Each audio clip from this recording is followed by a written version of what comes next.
Hi friends, ಇವತ್ತು ನಾನು ಮಕ್ಕಳಿಗೆ ಯೂಸ್ ಆಗುವಂಥ 7 ಪ್ರಾಡಕ್ಟ್ನ ನಿಮಗೆ ತೋರಿಸ್ತಾ ಇದ್ದೀನಿ. ನಾನು ಮಕ್ಕಳಿಗೆ 7 ಪ್ರಾಡಕ್ಟ್ನ ತೋರಿಸ್ತೀನಿ ಅಂತ ಹೇಳಿದ್ದೆ. ಈಗ 1 ಬೈ 1 ತೋರಿಸ್ತಾ ಹೋಗ್ತೀನಿ. ಇದು ಫಸ್ಟ್ ಒನ್ನು ಫೀಡಿಂಗ್ ಪಿಲ್ಲೋ. ಇದು ತುಂಬ ಯೂಸ್ ಆಗುತ್ತೆ. ನಾವೆಲ್ಲಾದರೂ ಟ್ರಾವೆಲ್ ಮಾಡಬೇಕಾದ್ರೆ ಕೂಡ ಹೀಗೆ ಪಾಪುನ ಇದ್ರ ಮೇಲೆ ಮಲಗಿಸ್ಕೊಂಡು ಆರಾಮಾಗಿ ಮಲಗಿಸ್ಕೊಂಡು ಹೋಗ್ಬೋದು. ಮತ್ತು ಫೀಡ್ ಮಾಡಬೇಕಾದ್ರೆ ಪಾಪುಗೆ ಕಂಫರ್ಟಬಲ್ ಆಗಿರುತ್ತೆ. ಇಲ್ಲ ನಾವು ಹಾಗೆ ಫೀಡ್ ಮಾಡ್ತೀವಿ ಅಂದರೆ ಕರೆಕ್ಟಾಗಿ ಮಲ್ಕೊಳ್ಳೋಕ್ಕಾಗಲ್ಲ, ಅದಕ್ಕೂ ಅನ್ಕಂಫರ್ಟಬಲ್ ಅನಿಸುತ್ತೆ. ಇದನ್ನು ಹಾಕ್ಕೊಂಡು ನಾವು ಫೀಡ್ ಮಾಡ್ತೀವಿ ಅಂದರೆ ನಮಗೂ ಕೂಡ ಸ್ಟ್ರೈಟಾಗಿ ಕೂತ್ಕೊಂಡು ಬ್ಯಾಕ್ ಪೈನ್ ಕಮ್ಮಿ ಆಗುತ್ತೆ, ಬ್ಯಾಕ್ ಪೈನ್ ಬರಲ್ಲ. ಹೇಗಂದರೆ ಹಾಗೆ ಫೀಡ್ ಮಾಡೋದು ಕೂಡ ಅವಾಯ್ಡ್ ಆಗುತ್ತೆ. ಇದರಲ್ಲಿ ಕಂಫರ್ಟಬಲಾಗಿ ಪಾಪುಗೆ ಫೀಡ್ ಮಾಡ್ಬೋದು. ಸೆಕೆಂಡ್ ಒನ್ನು ಫೀಡಿಂಗ್ ಶಾಲು. ಇದು ಶಾಲು ಆಗಿ ಯೂಸ್ ಮಾಡ್ಬೋದು. ಮತ್ತು ಇದು ಬಟನ್ಸ್ ಎಲ್ಲ ಓಪನ್ ಮಾಡಿದ್ರೆ ಈ ಬಟನ್ಸ್ ಎಲ್ಲ ಹೀಗೆ ರಿಮೂವ್ ಮಾಡಿಬಿಟ್ರೆ ವೇಲ್ ಆಗಿ ಕೂಡ ಯೂಸ್ ಮಾಡ್ಬೋದು. ಮತ್ತು ಈ ಬಟನ್ಸ್ನೆಲ್ಲ ಹಾಗೆ ಹಾಕಿದ್ರೆ ಈ ಬಟನ್ಸ್ನೆಲ್ಲ ನಾವು ಹಾಕ್ಕೊಬಿಟ್ರೆ ಫೀಡಿಂಗ್ ಶಾಲು ಆಗುತ್ತೆ. ನಾವು ಹೀಗೆ ಹಾಕ್ಕೊಂಡು ಫೀಡ್ ಮಾಡ್ಬೋದು. ಎಲ್ಲಾದರೂ ಔಟ್ಸೈಡ್ ಹೋದಾಗ ವೇಲ್ ಹಾಕ್ಕೊಂಡ್ರೆ ಕಂಫರ್ಟಬಲ್ ಆಗಿರೋಲ್ಲ, ಪಾಪು ಕೂಡ ಕೈಯಲ್ಲಿ ಎಳೆದು ಬೀಳಿಸ್ಬಿಡುತ್ತಾನೆ, ಇಲ್ಲಾಂದರೆ ನಮಗೆ ಕಂಫರ್ಟಬಲ್ ಅನಿಸಲ್ಲ. ಇದನ್ನು ಹಾಕ್ಕೊಂಡ್ರೆ ಪಾಪುಗೂ ಕೂಡ ಕಂಫರ್ಟಬಲ್ ಅನಿಸುತ್ತೆ, ನಮಗೂ ಕೂಡ ಕಂಫರ್ಟಬಲ್ ಅನಿಸುತ್ತೆ. ಔಟ್ಸೈಡ್ ಹೋದಾಗ ಹೆಂಗಪ್ಪ ಹಾಲು ಕುಡಿಸೋದು, ಏನು ಮಾಡೋದು, ಇವಾಗ ಪಾಪು ಅಳ್ತಾ ಇದೆ ಹಾಲು ಕುಡಿಸ್ಬೇಕಲ್ಲ ಅಂತ ಅಂದರೆ ಇದು ಕ್ಯಾರಿ ಮಾಡಿದ್ರೆ ತುಂಬ ಯೂಸ್ ಆಗುತ್ತೆ. ನನಗಂತೂ ತುಂಬ ಯೂಸ್ ಆಗಿದೆ.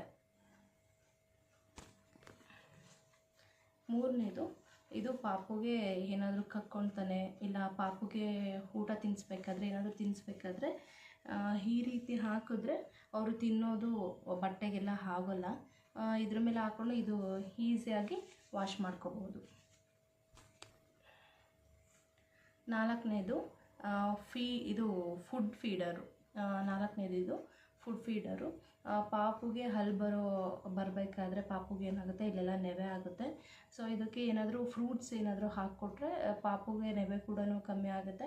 ಮತ್ತು ಫ್ರೂಟ್ಸ್ ಜ್ಯೂಸ್ ಪಾಪು ಕುಡ್ದಂಗೆ ಆಗುತ್ತೆ. ಬಟ್ ಇದನ್ನು ಯೂಸ್ ಮಾಡೋರು 6 ಮಂತ್ಸ್ ಮೇಲೆ ಯೂಸ್ ಮಾಡಿ. ಇದಕ್ಕೆ ಫ್ರೂಟ್ಸ್ ಎಲ್ಲ ಹಾಕ್ಕೊಟ್ರೆ ಪಾಪು ಆರಾಮಾಗಿ ಫ್ರೂಟ್ಸ್ನ ತಿಂತಾನೆ. ಇದರೊಳಗಡೆ ಹಾಕಿದಾಗಿಂದ ಬರೀ ರಸ ಮಾತ್ರ, ಇದರಲ್ಲಿ ಫ್ರೂಟ್ ಜ್ಯೂಸ್ ಮಾತ್ರ ಹೋಗುತ್ತೆ, ಇನ್ನು ಸಿಪ್ಪೆಲ್ಲ ಇದರಲ್ಲೇ ಉಳಿದಿರುತ್ತೆ. ನಾವು ಅದನ್ನು ತೆಗೆದು ಆಚೆ ಹಾಕ್ಬೋದು. ಇದು 5ನೇದು ಅಂಬ್ರೆಲಾ ಟೈಪ್ ನೆಟ್ ಇದೆ. ಈ ಥರ ತೆಗೆದು ಅಂಬ್ರೆಲಾ ಟೈಪ್ ಇದೆ, ಇದು ಅಂಬ್ರೆಲಾ ಟೈಪ್ ನೆಟ್ಟು.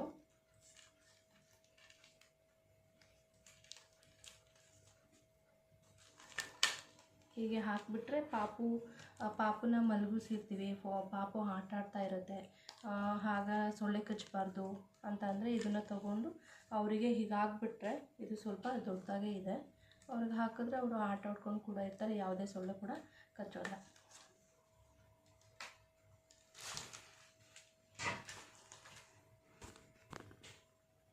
ಇದು 6ನೇ ಐಟಮು ಜೋಕಾಲಿ. ಇದು ನನ್ನ ಮಗಳಿಗೆ ಅಂತ ತೊಗೊಂಡಿದ್ದು, ಬಟ್ ನನ್ನ ಮಗಳಿಗೆ ಆಗಿಲ್ಲ. ಇದು 2 ವರ್ಷ ತನಕ ಮಾತ್ರ. ಅದು 2 ವರ್ಷ ಆದಮೇಲೆ ಅವ್ರಿಗೆ ಆಗಲ್ಲ. ಇದು ಬೇಕಂದರೆ ಇನ್ನು ಸ್ವಲ್ಪ ದೊಡ್ಡ ತೊಗೋಬೋದು. ನನ್ನ ಮಗ ಆಟ ಆಡಬೇಕಾದ್ರೆ ನಾನು ಏನಾದರೂ ಕೆಲಸ ಮಾಡಬೇಕಾದ್ರೆ ಏನು ಮಾಡ್ತೀನಿ, ಇದರಲ್ಲಿ ಹಾಕಿಬಿಟ್ರೆ ಅವನು ಚೆನ್ನಾಗಿ ಆಟ ಆಡ್ಕೊತಾನೆ, ಅವನಿಗೂ ಕೂಡ ಖುಷಿ ಆಗುತ್ತೆ, ನಮ್ಮ ಕೆಲಸನೂ ಕೂಡ ಮುಗಿಯುತ್ತೆ. ಅದರಿಂದ ಇದು ಕೂಡ ತುಂಬ ಯೂಸ್ಫುಲ್. ಇದು 6ನೇ ಐಟಮು ಜೋಕಾಲಿ. ಇದು ನನ್ನ ಮಗಳಿಗೆ ಅಂತ ತೊಗೊಂಡಿದ್ದು, ಬಟ್ ನನ್ನ ಮಗಳಿಗೆ ಆಗಿಲ್ಲ. ಇದು 2 ವರ್ಷ ತನಕ ಮಾತ್ರ. ಅದು 2 ವರ್ಷ ಆದಮೇಲೆ ಅವ್ರಿಗೆ ಆಗಲ್ಲ. ಇದು ಬೇಕಂದರೆ ಇನ್ನು ಸ್ವಲ್ಪ ದೊಡ್ಡ ತೊಗೋಬೋದು. ನನ್ನ ಮಗ ಆಟ ಆಡಬೇಕಾದ್ರೆ ನಾನು ಏನಾದರೂ ಕೆಲಸ ಮಾಡಬೇಕಾದ್ರೆ ಏನು ಮಾಡ್ತೀನಿ, ಇದರಲ್ಲಿ ಹಾಕಿಬಿಟ್ರೆ ಅವನು ಚೆನ್ನಾಗಿ ಆಟ ಆಡ್ಕೊತಾನೆ, ಅವನಿಗೂ ಕೂಡ ಖುಷಿ ಆಗುತ್ತೆ, ನಮ್ಮ ಕೆಲಸನೂ ಕೂಡ ಮುಗಿಯುತ್ತೆ. ಅದರಿಂದ ಇದು ಕೂಡ ತುಂಬ ಯೂಸ್ಫುಲ್. ಇದು ಲಾಸ್ಟ್ ಒನ್ನು ಜೋಕಾಲಿ. ಯಾರ ಮನೆಗೆಲ್ಲ ಹುಕ್ಕಿರಲ್ವೋ, ಜೋಕಾಲಿ ಹಾಕೋದಕ್ಕೆ ಹುಕ್ಕಿರಲ್ವೋ, ಅವರು ಇಂಥದನ್ನು ತಗೊಂಡ್ರೆ ತುಂಬ ಯೂಸ್ ಆಗುತ್ತೆ. ನಮ್ಮಲ್ಲಿ ಜೋಕಾಲಿನ ಹಾಕೋದಕ್ಕೆ ಹುಕ್ಕಿಲ್ಲ, ಸೊ ಅದರಿಂದ ಇದನ್ನು ತಗೊಂಡೆ. ಇದು ಎಲ್ಲಿ ಯಾವ ಕಿಟಕಿ ಕೂಡ ತೆಗೆದು ಹಾಕೋಬೋದು, ಎಲ್ಲಿ ಬೇಕಾದ್ರೂ ನೀವು ಹಾಕೋಬೋದು. ಇದರೊಳಗಡೆ ಬೆಡ್ ಕೂಡ ಇರುತ್ತೆ. ಇದರೊಳಗಡೆ ಪಾಪು ಮಲಗಿದ್ದಾನೆ. ಅದರೊಳಗಡೆ ಬೆಡ್ ಕೂಡ ಇರುತ್ತೆ, ಮತ್ತು ಮೇಲೆ ಹೀಗೆ ನೆಟ್ ಕೂಡ ಇರುತ್ತೆ. ಸೊಳ್ಳೆ ಕಚ್ಚುತ್ತೆ ಅನ್ನೋ ಭಯ ಕೂಡ ಇರಲ್ಲ.